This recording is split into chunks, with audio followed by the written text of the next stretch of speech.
Welcome to the Good Reading Magazine podcast. Good Reading is a monthly magazine dedicated to books and reading and aims to help readers discover their next favourite book. You can find out more about the books discussed on today's podcast at goodreadingmagazine.com.au.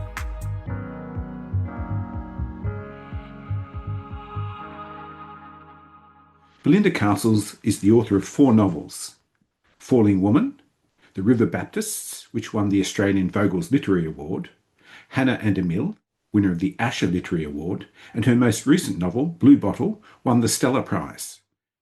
Today I'm talking to Belinda Castles about her new book, Walking Sydney, 15 Walks with the City's Writers. Belinda, welcome to the Good Reading Podcast. I'm very happy to be here.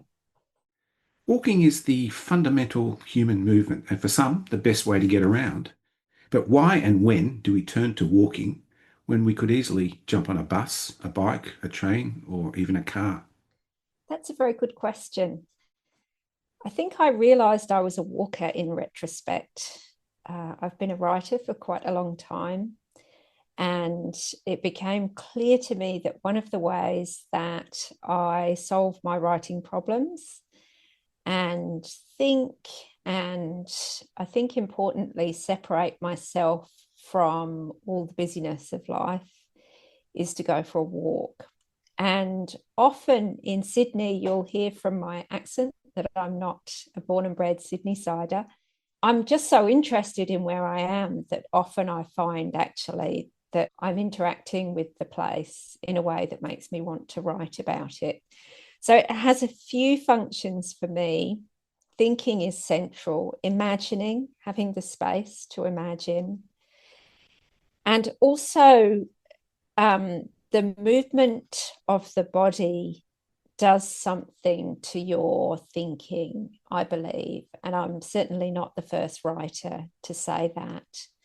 It also gives you a kind of confidence and optimism, which is an important part of writing that people don't talk about, that you need to believe that you can do something, that you can conjure story out of thin air.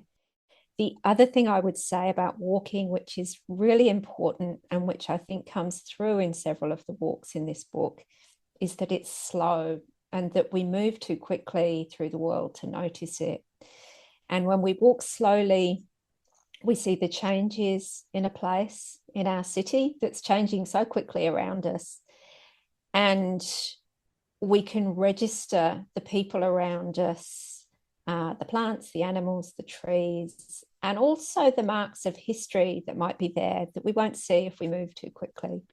Do you find the rhythm of walking somehow translates into the rhythm of your life and your work?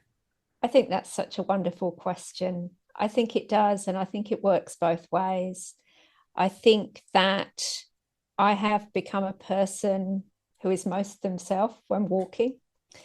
I feel optimistic. I feel connected to the world. I feel connected to other people, even if I walk alone. I like to see what everybody's up to. My family certainly know me as a person who, if they can't find me, then I've gone for a walk. And those rhythms work their way into language as well. I think there's something about writing and walking. I'm not a poet, but I do care about sentences. And I think that the rhythms of walking do work their way into the shape of the prose. I want to also explore a term that I hadn't encountered before, and that is psychogeography. Tell me about your understanding of psychogeography.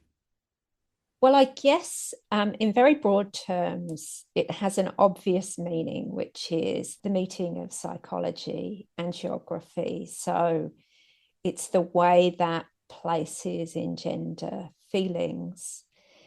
Not always easy to describe feelings. They might be uncanny feelings or resonances left behind from other experiences. But it's also, as well as a fairly accessible term, it's a movement or a history. So in the 1950s, French theorist Guy Debord talked about going for what he called derives or drifts in English. And there was a political impetus. You would move through the city, Paris in this instance, going against the grain of commercial imperatives, open to what is beneath the surface of the city, allowing the terrain to decide your route, not having a particular purpose. So it's a kind of, to my mind anyway, a kind of anti-commercial imperative. The city is designed to extract money and work from us in many ways. And we can go against the flow of that. We can slow down, we can drift. I think drift is a lovely word. We can meander, we can discover what else is there in our city that's not about money or work or rushing.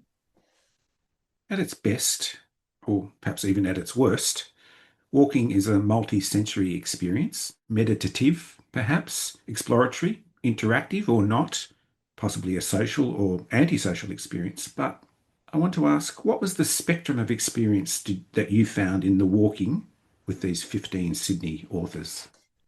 Just wider than I could possibly have imagined. I had a thought about what this book might be that was very difficult to make concrete in my imagination. When I was describing the book to the publisher, it was in quite vague terms, which was probably a bit frustrating for them, but they could see a possibility like I could.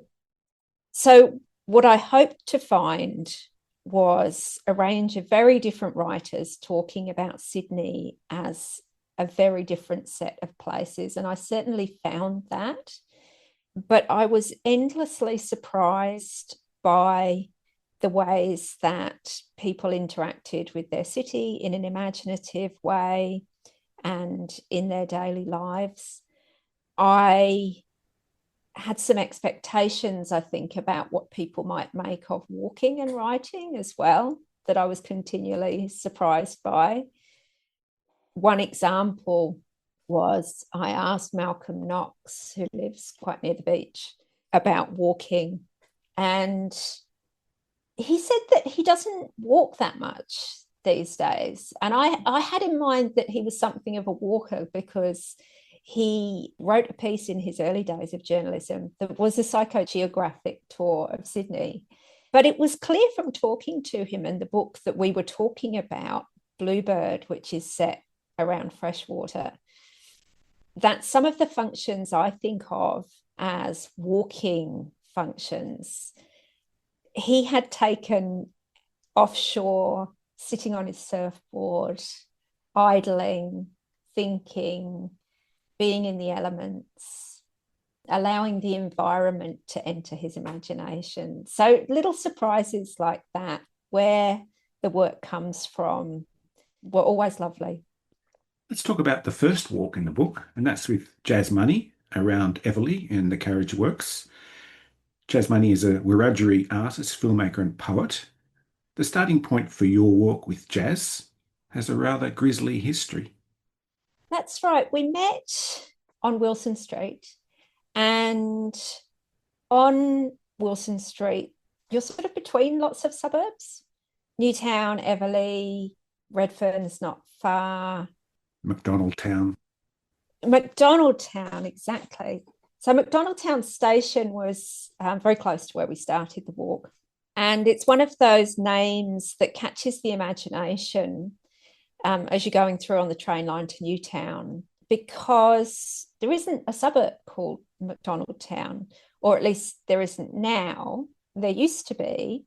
And on the street that we were standing on, there was a grisly discovery that Jazz was telling me about, where these people who were called baby farmers, who used to take in the babies, I'd say in Victorian times, of often domestic servants who couldn't look after their children, or they couldn't look after their children while they were at work, were taking the money that was involved in that transaction and murdering the children And so there was some waterworks done in the backyard, and the workers came across some really awful discoveries. And that's where our walk began, with that discussion. I liked one of Jazz's observations. Sydney just smells so good for a city. Isn't that great? Yes, she'd been in Melbourne and she loves Melbourne. She's lived there. She's lived in a lot of places. And she observed that Sydney smells so good. Its lushness, its profusion. And also she has the idea, which she expresses in her poetry as well, that there's always this idea that if you think of Sydney as country in the Aboriginal sense, that country could come back easily here, because there's a sense in which the land is always reclaiming the space. It's irrepressible. I thought that was a wonderful thing to think about as we walked. I couldn't help feeling that this walk is something of a lament for its unfortunate history. Jazz Money advises us to go slowly and respectfully as we walk through this area. Jazz is an artist as well as a poet. And one of the things that she spoke about with me was the way that art and sometimes literature that's embedded in place can make us think really carefully about where we are, that can remind us of the dynamics and history of certain places. We walked around Carriageworks in Eveleigh, and that's a place of working class history and strong Aboriginal history. Many Aboriginal workers came to work in that area, and it's part of the reason that Redfern is such a heartland for Aboriginal communities. And so we talked about artworks and her own poem that had been installed in the dirt from under the Carriageworks in one of the galleries as a way to invite viewers, readers, to consider where they are a little bit more carefully, to look beyond sometimes the shiny, glamorous surfaces. It was Fashion Week when we were there, and to think about what's happened here and the meaning of that place. Let's move across to a place quite nearby, Surry Hills, and your guide was Fiona Kelly McGregor. Surry Hills, or Surrow, a place which became the foundation of her novel Iris. Iris is an interesting character, a queer busker and thief, the most violent woman in Sydney, she's described as. But for Fiona, there was a kind of a ghostly calling to this place. Fiona has really resurrected this figure of Iris Webber, who was living in Surry Hills at the same time as more famous figures like Kate Leigh, and was involved in some of the crime of that area at that time, but was a much less powerful figure. She was somebody who was trying to make her way, trying to survive. And I think a lot of what Fiona has been able to discover about her is because she was sort of always in one way or another in trouble with the law. So there are records about where she lived and where her associates lived. And Fiona has written a wonderful novel, Iris. She's done an enormous amount of research. And I think there's a sense in which Fiona feels Iris's presence in those streets. She talks about the history beneath your feet. I think it's very present to her as she's walking around. And once you've read the novel, it's very present to the reader too, which is one of the things I love about books set in particular places. Let's head west to Parramatta with Ed Gunaydin, the second city, Sydney's second city, and a place of a very interesting demographic mix for Ada. That was a terrific walk. Parramatta, as I experienced it walking with Eda, was a place of really rapid change. It really struck me, comparing it to other places in Sydney that I walked with people, as being on the front line of development. It's a very dynamic place and has been for a long time, extremely multicultural. A lot of business there, and as Edda pointed out, a big sort of legal centre as well, lots of courts in Parramatta. And Edda drew a really interesting line from the sort of colonial militarised history of Parramatta's past from the early days through to now, and a presence that she senses even today of authority in the courts, in police presence, that she notices as she returns from different parts of Sydney. It's also the home to what's described these days as the female factory precinct, home to the Parramatta Girls' Home, a notorious place, that's for sure, and the lunatic asylum.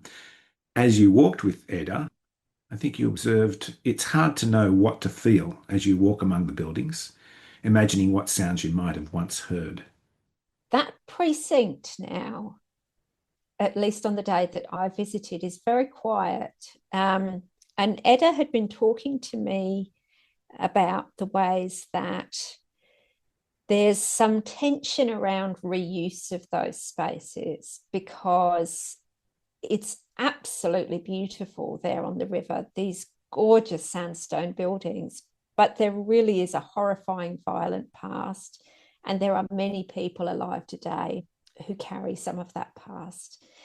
And so it raises a question about what you do with spaces where perhaps there's an urge to commercialise, to introduce entertainment functions, and so on.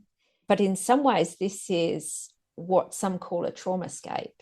This is a place that carries violence and brutality really not very far beneath the surface for a lot of people. So some of those very interesting and difficult tensions were raised on that walk. And I found that a really interesting way to engage with the history of some of the spaces in Sydney. Let's move to a happier place, at least happier for me, and to a street very close to my heart, King Street with Vanessa Berry. What is it to Vanessa Berry?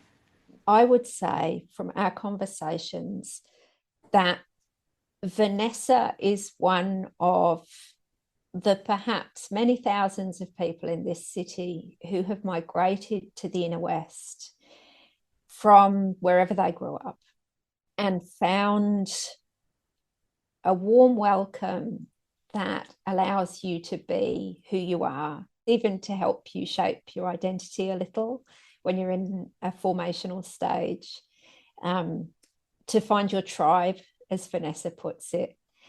And Vanessa still lives in the inner west. I think it's a place that she visited as a teenager and migrated towards, as others have done. And the wonderful thing about Vanessa's writing is that she's very interested in the lovely textures of, for example, ghost signs, the signs that you can see on buildings with those beautiful old advertisements that people remember from their youth. She's interested in curiosities in shop windows. She's interested in the people that you see as you walk around a place like Newtown. And so a walk with Vanessa is always a kind of journey into the loveliness of what lies beneath, access to the past, different ways of looking at Sydney. She's got a wonderful book, Mirror Sydney, that has essays about closed amusement parks and things like that, that people can recall and share memories about. And her writing is a wonderful meeting point for those kinds of memories that people carry. Vanessa says when you're on King Street, you're really focused on street level, but there are also rewards for looking up. There's so much going on beneath the awning that you could be forgiven for never seeing what's above. But that's where you see not just the beautiful old buildings, the Victorian terraces, the big grand old mansions, but you also see ferns sprouting from the walls. Sometimes you see people sitting out above the awnings, just watching the world go by, graffiti, lovely kind of sculpted shapes. Vanessa talks about when you go along on the bus, there are landmarks of particular features on the building.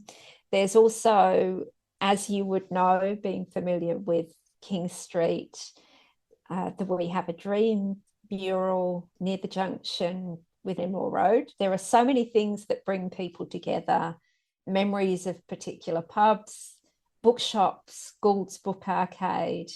So there are things at every level.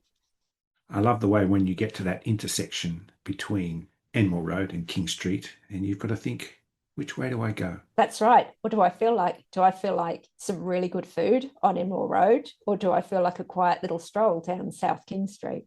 And I like the way Vanessa also talks about slipping into the current of people, the flow of people along King Street.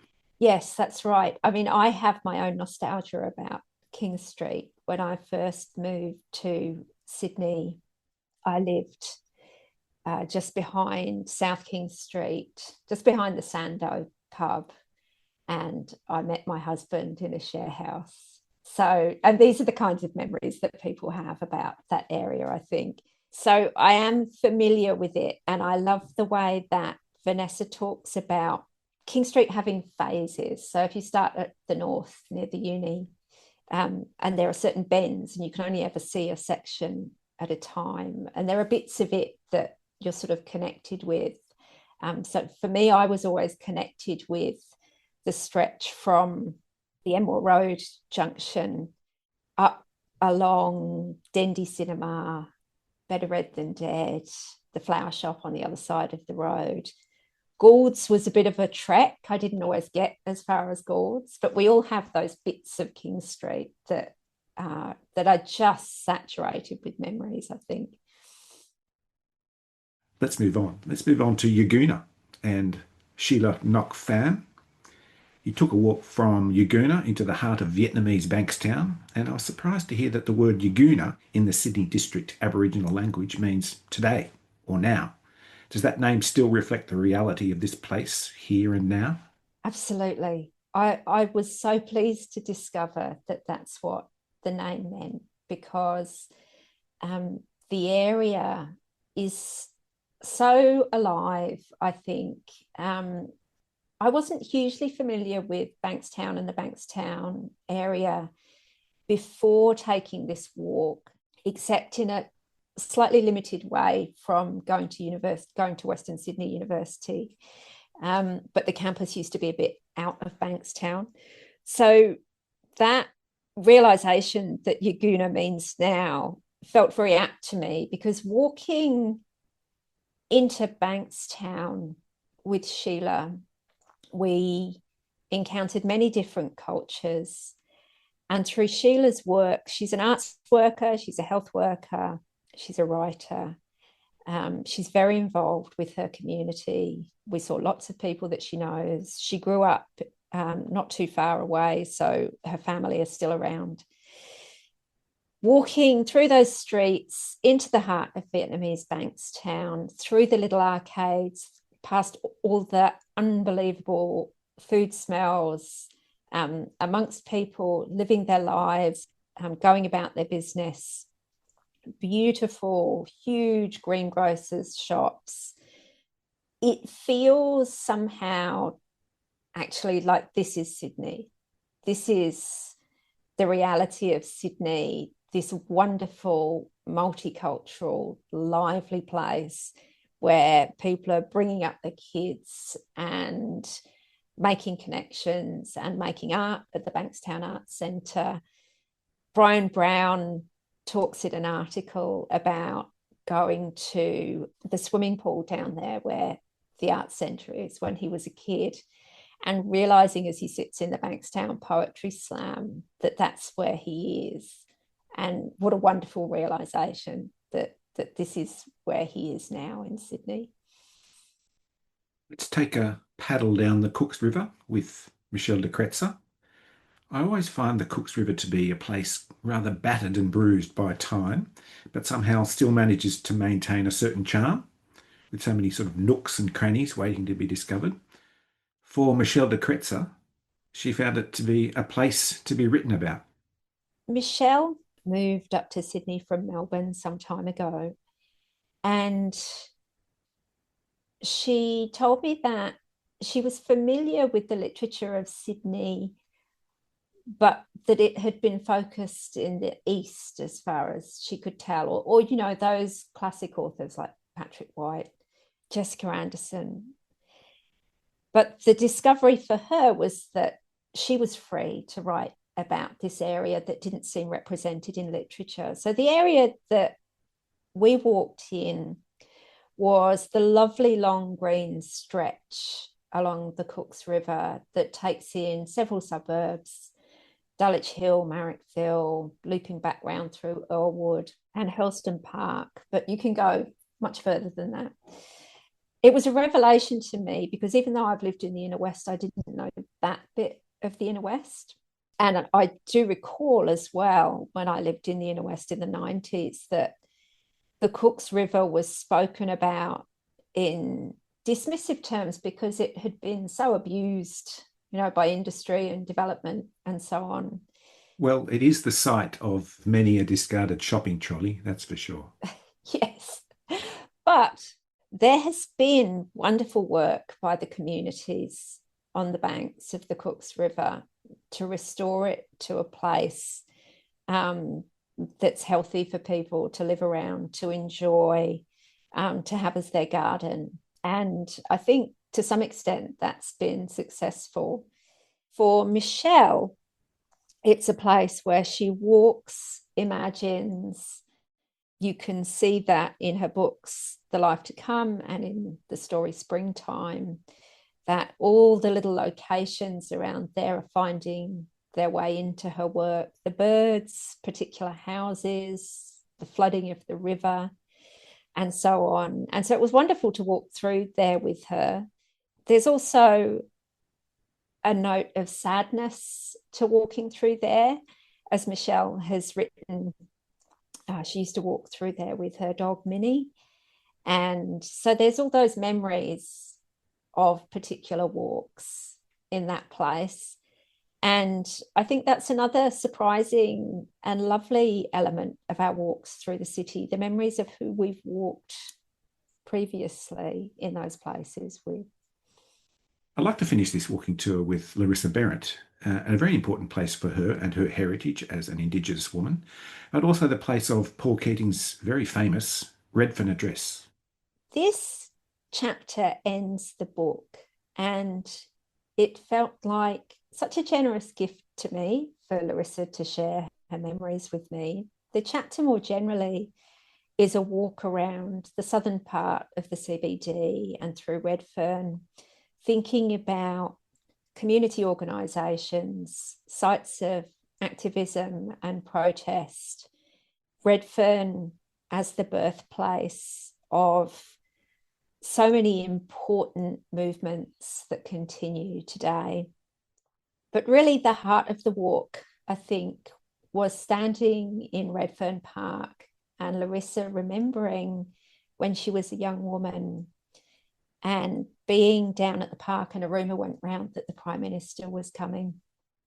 And people being really surprised that he would go down there being a sense of Redfern as an intimidating place for a Prime Minister to visit.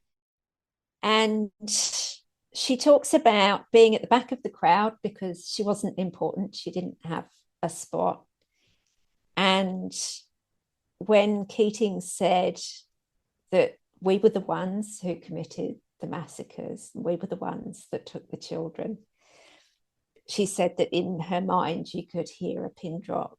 She watches the footage back and it's pretty raucous, actually. You know, in reality, it was a noisy day with a noisy crowd, but the importance of that moment gave it a stillness for her. And we were talking to each other about how amazing it is. There's no plaque, there's no note that a historical moment happened there, but it's clearly alive for Larissa. As I thumbed my way through this book, I thought about the walk Belinda Castles might take, but then I came upon your afterword, It contains a nod to the past and acknowledges our collective spirit, but also invites us to imagine what is yet to come. What is yet to come for us? I mean, one of the things that is yet to come for us is how this watery city will change with the climate and how we will face those challenges together. I also feel, when I think about the future of Sydney, a certain amount of excitement. I felt writing this book that there was so much wealth of story to draw on. It feels explosive, the writing of Sydney.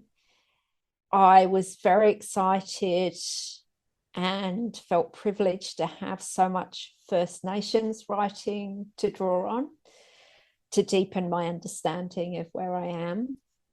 I believe that that is something that will just grow and grow now. I think it's unstoppable.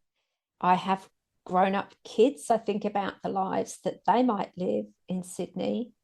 I very much hope that we can do something about the difficulty of housing in this city, the difficulty of artists and creative people making a living here. I think that's something that we have to address.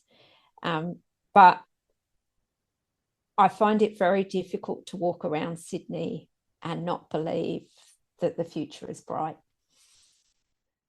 Well, Belinda, thanks so much for bringing us this tour of Sydney, its places and its people and its history, and also the authors that write about it. And thank you so much for joining me on the Good Reading podcast.